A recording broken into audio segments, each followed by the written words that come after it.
Maka Sekjen PDI Perjuangan membuat video-video yang memuat skandal-skandal korupsi, termasuk juga upaya kriminalisasi terhadap Anies Baswedan. Ya sudah, nanti di persidangan aja. Jangan ngebangun opini-opini mengorkestrasikan sesuatu yang sebetulnya saya yakin beliau juga tidak akan mampu membuktikannya. Jelas tidak berani dia ngeluarinnya. Kedua, kita juga akan mau tahu benar nggak itu gitu loh. Yang pasti saya katakan tidak mungkin ada. Kalau dia bilang banyak, kita buktiin aja gitu. Kalau dia bilang banyak, ya buktikan aja. Tahu sampai banyak lah, 3 atau 4 lah. Anyway, kalau memang Mas Hasto ditersangkakan pada malam Natal, saya sih cuma berharap satu aja. Banyak kasus besar, kakak beradik itu, anaknya si itu, yang katanya pencucian uang, katanya apa, itu kan ada KPK tahun berapa? 2001 atau 2022? Terus apalagi Pak Airlangga Hartarto, terus siapa Muis itu, ya, Sandra Dewi. Mungkin kita positif thinking dong, tahun baru ini kemudian akan masuklah kakak beradik itu juga ke KPK, kemudian juga mungkin Pak Airlangga, kita nggak tahu, atau lagi juga yang lainnya. Terakhir, saya cuma mau kasih tahu aja sebagai sahabatnya, pada saat saya pulang ke Jakarta banyak dokumen penting sudah saya amankan. Jadi yang takut dokumennya bisa dihilangkan dan bagaimana lah gitu, udah saya amankan di Rusia.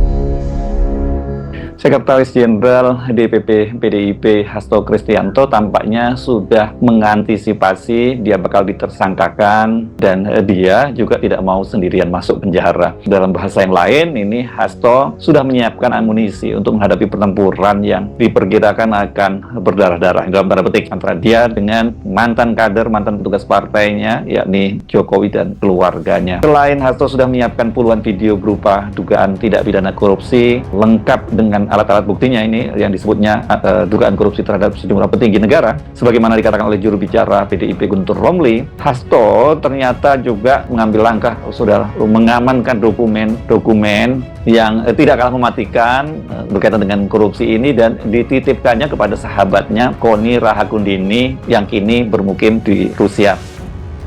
Koni Rahakundini adalah orang yang pertama kali membongkar, bahkan menyampaikan kepada Hasto bahwa dia akan ditersangkakan gitu. Dan ini pengakuan Koni, dia mendapat kabar itu dari sumber yang dia sangat percaya, makanya dia bela-belain kemudian pulang dari Rusia ke Indonesia untuk menyampaikan hal itu kepada Hasto.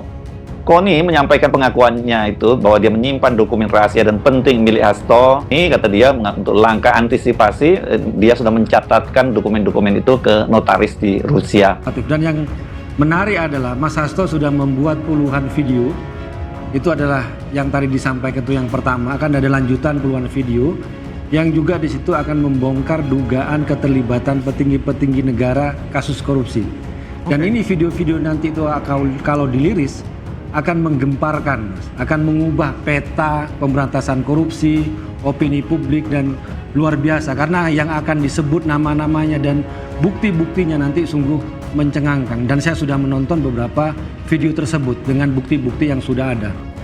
Anyway, kalau memang Mas Hasto ditersangkakan pada malam Natal, saya sih cuma berharap satu aja. Banyak kasus besar, kakak beradik itu, anaknya si itu, yang katanya pencucian uang, katanya apa, itu kan ada KPK tahun berapa? 2001 atau 2022? Terus apalagi Pak Airlangga Hartarto, terus siapa Muis itu, Sandra Dewi, yang menjadi mengulik kemarahan masyarakat karena pajak banget korupsinya 300 triliun cuma 6 tahun. Aduh please deh. Siapa lagi? Banyak ya, aku nggak terlalu ngikutin kasus korupsi. Cuman kalau Mas Hasto dianggap menggelapkan atau bukan menggelapkan, apa sih bahasanya itu, menyuap. Nah, sampai harus malam Natal dipanggil gitu, sementara beliau, semua orang tahu dong beliau Katolik, dan mengganggu keterangan beliau malam Natal. Ya sudah, saya berharap KPK memang sedang bekerja keras, ya kan? Jadi memang betul-betul menggenjot mau malam Natal, mau malam Tahun Baru, mau malam Idul Fitri. Nah, coba kita tunggu nih. Mungkin kita positif thinking dong, tahun baru ini kemudian akan masuklah kakak beradik itu juga ke KPK, kemudian juga mungkin Pak Airlangga, kita nggak tahu, atau lagi juga yang lainnya.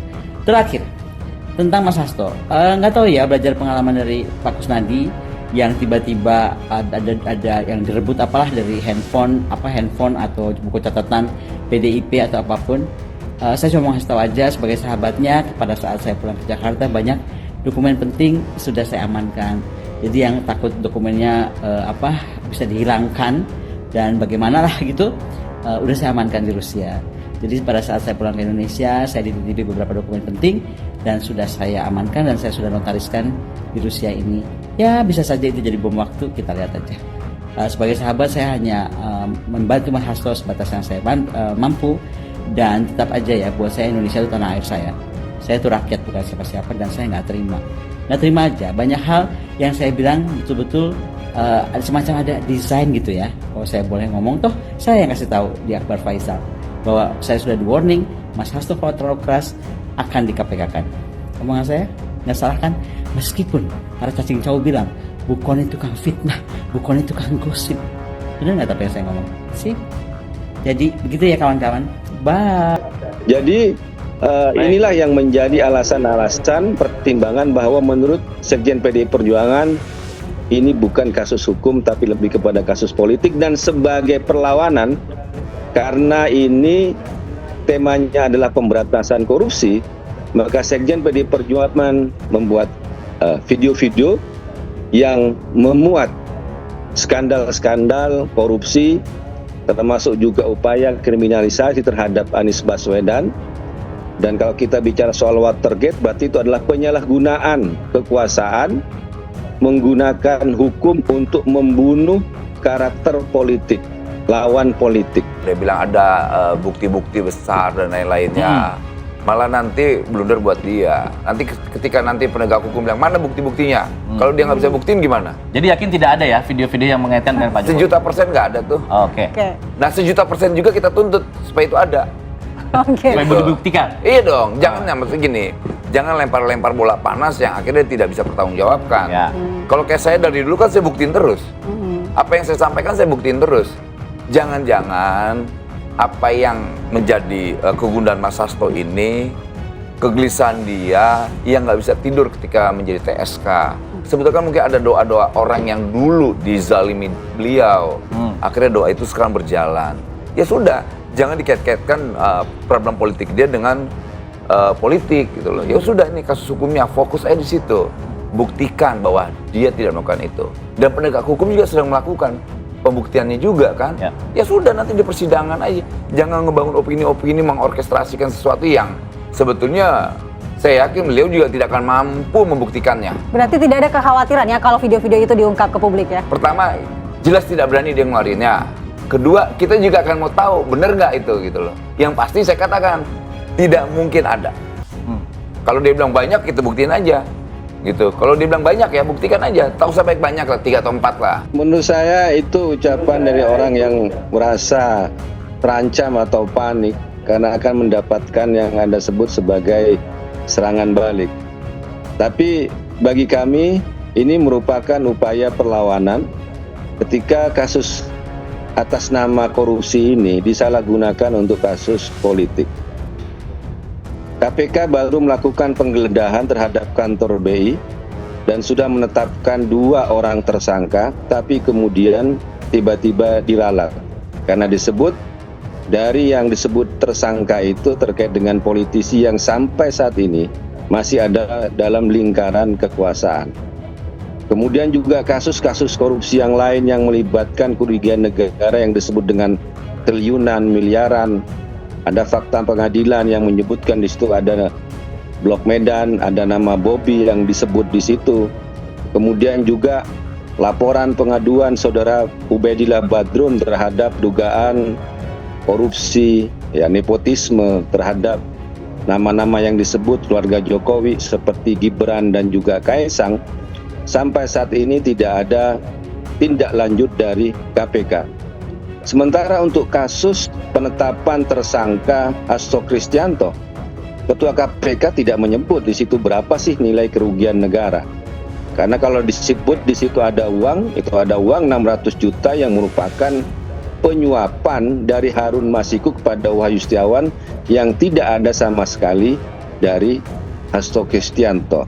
Sejak awal ketika saya mengkritisi bagaimana demokrasi harus ditegakkan, bagaimana suara rakyat tidak bisa dikebiri, bagaimana negara hukum tidak bisa dimatikan, dan bagaimana watak kekuasaan yang otoriter, yang menindas rakyatnya sendiri harus dihentikan. Saya sudah memahami berbagai resiko yang akan saya hadapi demi cita-cita Indonesia merdeka, demi rakyat berdaulat, bisa berserikat, berkumpul dan menyampaikan pendapatnya. Maka penjara pun adalah suatu jalan dan bagian dari pengorbanan terhadap cita-cita. Itulah nilai-nilai yang diperjuangkan oleh seluruh kader PDI Perjuangan. Ketika muncul berbagai intimidasi agar tidak dilakukan pemecatan terhadap sosok yang memiliki ambisi kekuasaan sehingga konstitusi pun sepertinya mau dilanggar dengan perpanjangan masa jabatan 3 periode ataupun perpanjangan masa jabatan itu, maka demi konstitusi Ibu Mega kokoh berdiri menjaga demokrasi. Dan ketika aparat penegak hukum digunakan dengan segala cara untuk melakukan intimidasi, sumber-sumber daya negara digunakan demi kepentingan politik praktis, maka pilihan untuk menghadapi tembok tebal kekuasaan itu wajib dilakukan oleh kader-kader. Untuk itu, kami tidak akan pernah menyerah. Baik mau digunakan suatu proses intimidasi secara formal maupun dengan cara-cara di luar formal sekalipun, kami sudah menyiapkan risiko-risiko terburuk.